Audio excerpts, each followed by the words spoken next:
O que seria um estado de êxtase espiritual?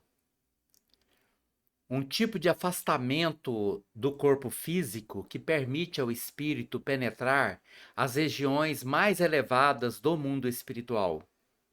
Este assunto nós vamos tratar agora no Livro dos Espíritos, na pergunta 439 até a pergunta 446. E na pergunta 439, Allan Kardec perguntou aos espíritos: que diferença há entre o êxtase e o sonambulismo?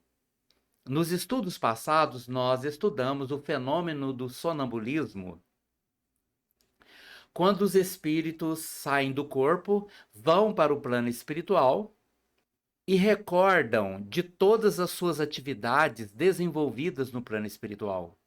Estudamos também que há o sonambulismo natural, o sonambulismo magnético induzido pelos espíritos e há o sonambulismo mediúnico, que são situações completamente diferentes uma das outras, embora todas elas envolvam a saída do corpo físico e a manutenção da consciência depois que se volta ao corpo físico, acordando então neste mundo material.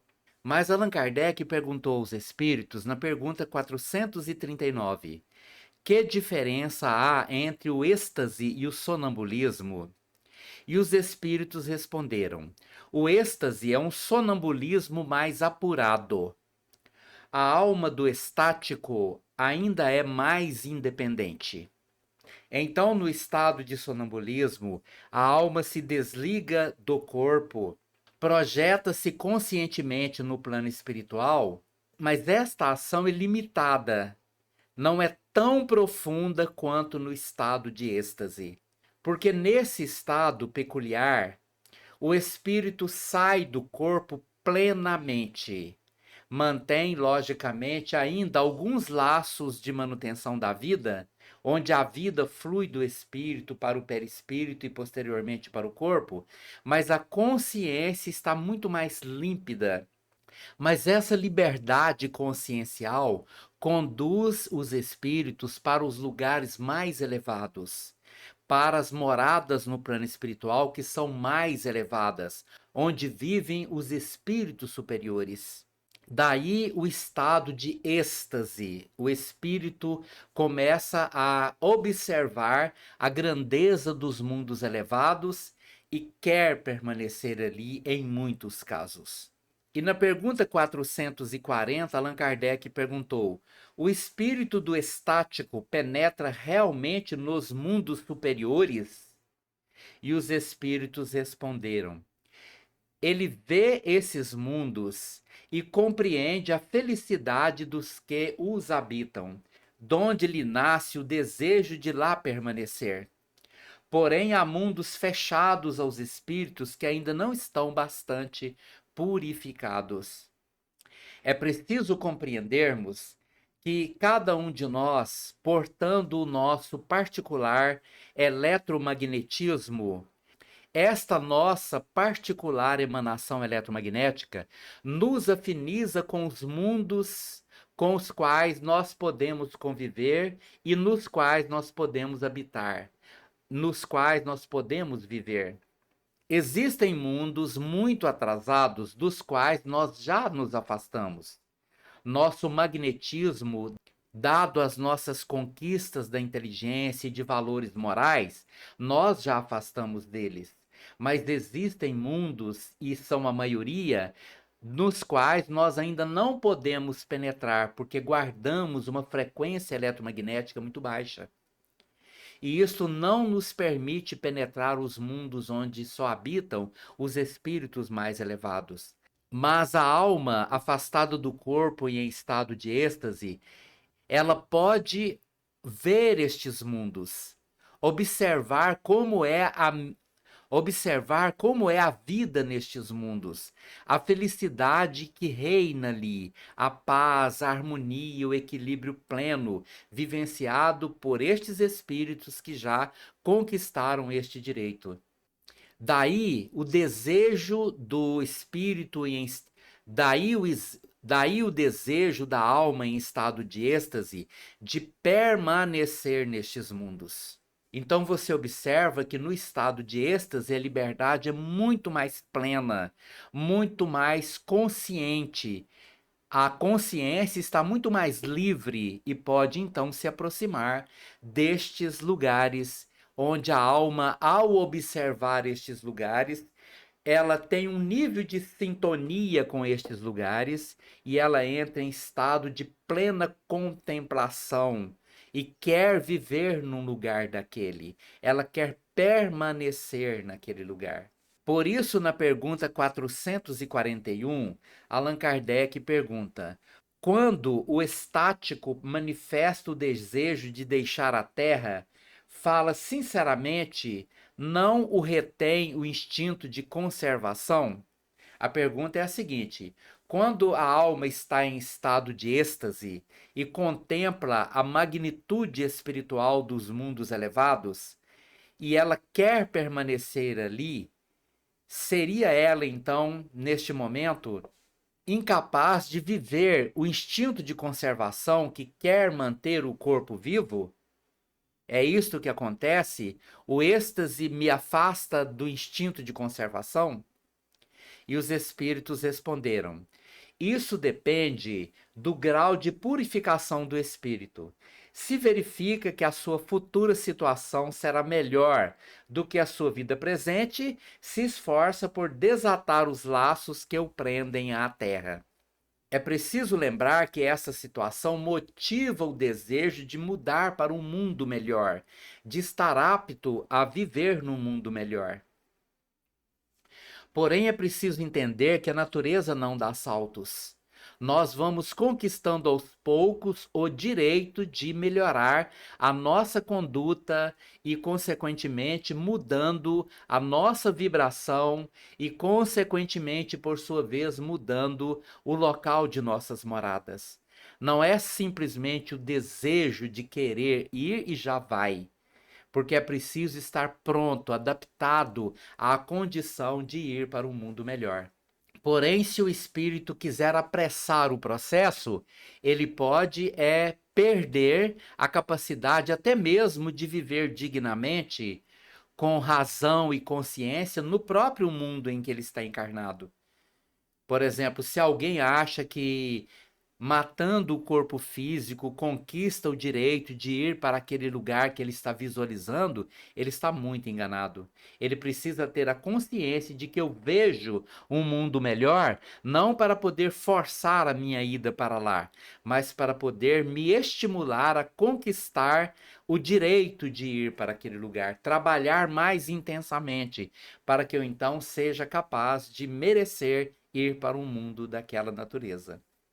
Na pergunta 442, Allan Kardec perguntou: se deixarmos o estático entregue a si mesmo, sua alma poderia abandonar definitivamente o corpo?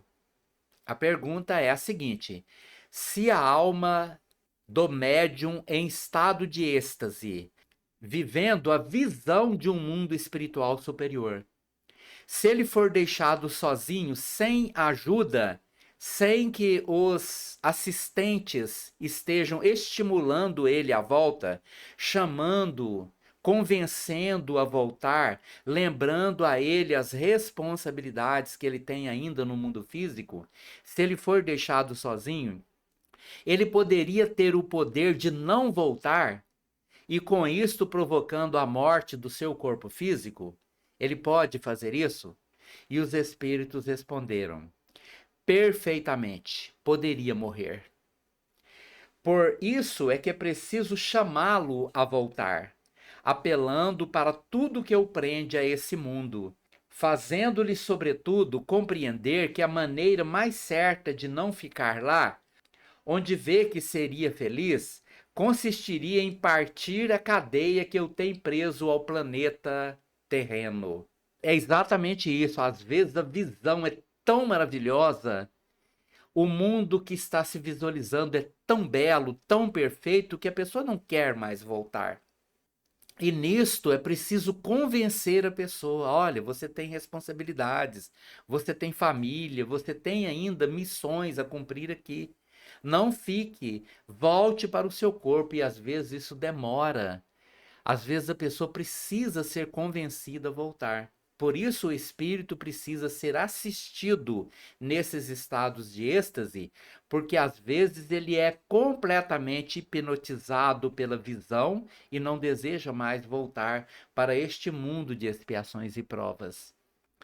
E na pergunta 443, Allan Kardec perguntou: existem coisas que o estático pretende ver e que são evidentemente fruto de uma imaginação impressionada pelas crenças e preconceitos terrenos, então tudo que vê não é real?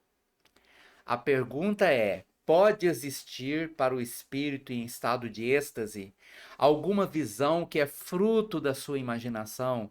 É algo que ele busca, que ele quer ver? Portanto, não sendo então tudo que a alma em estado de êxtase vê no plano espiritual seja verdade, alguma coisa pode ser fruto da sua imaginação ou de algo que ele busca e deseja ver? E os espíritos responderam: o que o estático vê é real para ele. Mas como seu espírito se conserva sempre debaixo da influência das ideias terrenas, pode acontecer que veja a seu modo, ou melhor, que exprima o que vê numa linguagem adaptada pelos conceitos e ideias de que se acha preso, ou então pelos vossos preconceitos e ideias, a fim de ser mais bem compreendido. Nesse sentido, principalmente, é que lhe ocorre errar. Sim, quantas vezes nós vemos alguma coisa, vemos uma luz e interpretamos aquela luz de acordo com nossas ideias preconcebidas. Isso é muito natural. É como uma pessoa que vê um desenho numa casca de uma árvore e enxerga ali o rosto de Jesus, de Nossa Senhora, né? Maria de Nazaré. Ou a pessoa que vê, por exemplo, o desenho da água caindo num vidro e acha que aquilo ali é uma expressão santificada, alguma coisa assim, muitas vezes não é. Porque quanto mais cheia de ideias preconcebidas é a alma, mais difícil é ter-se uma interpretação clara sobre os próprios fenômenos visuais.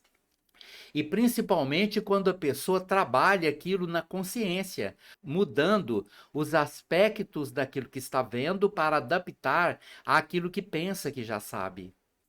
E na pergunta 444, Allan Kardec perguntou: que confiança se pode depositar na revelação dos espíritos em estado de êxtase?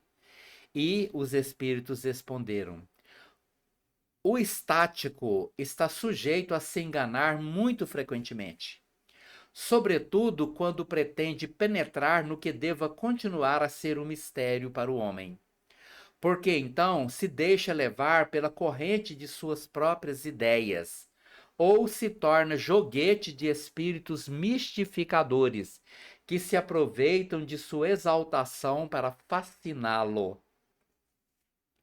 Muito interessante, porque todo médium, sem exceção, está sujeito a errar, principalmente quando a pessoa busca alguma coisa sem ter a exata noção de que ele ainda não está preparado para aquilo. Uma pessoa, por exemplo, que entra em estado de êxtase e busca ver Deus. Para nós espíritas, que sabemos que ver Deus é algo inconcebível para qualquer habitante de um planeta de expiações e provas, mas nesta busca por ver Deus de uma forma irracional, um espírito obsessor pode se apresentar para ele como esta figura de Deus, como ele imagina que seja Deus, quase sempre como uma figura humana modificada de alguma forma, mas dando a ele a impressão de que aquele ser é Deus. muitas das visões que foram vistas, muitas das situações vivenciadas por profetas, por religiosos que acharam-se em estado de êxtase e trouxeram de lá informações de visões que não tinham uma conexão com a realidade. Estas almas fora do corpo, que muitas delas foram consideradas como santos, foram completamente modificadas pelo conteúdo mental pré-concebido do próprio médium. Ele viu aquilo que queria, ele não viu aquilo que era possível ver. E o que ele queria pode ser influenciado, inclusive, pelos seus inimigos espirituais, onde, depois de certas visões como essa, ele entra em estado de fantasia, aquele estado de fascinação, onde a mente do médium é completamente moldada por ideias fantásticas que nada têm a ver com a realidade. E na pergunta 445, Allan Kardec perguntou: que deduções se podem tirar dos fenômenos do sonambulismo e do êxtase? Não serão uma espécie de iniciação na vida futura? Kardec pergunta se essa situação de êxtase ou de sonambulismo poderia ser uma prévia do que ainda vamos viver no futuro, ou dos lugares para onde vamos viver. Por exemplo, em estado de êxtase, um espírito fora do corpo pode ver um lugar para onde nós devemos ir, para onde nós devemos nos conduzir. E os espíritos responderam: a bem dizer, mediante esses fenômenos, o homem entrevê a vida passada e a vida futura. Estudem essas manifestações e acharão o aclaramento de mais de um mistério que a sua razão inutilmente procura devassar.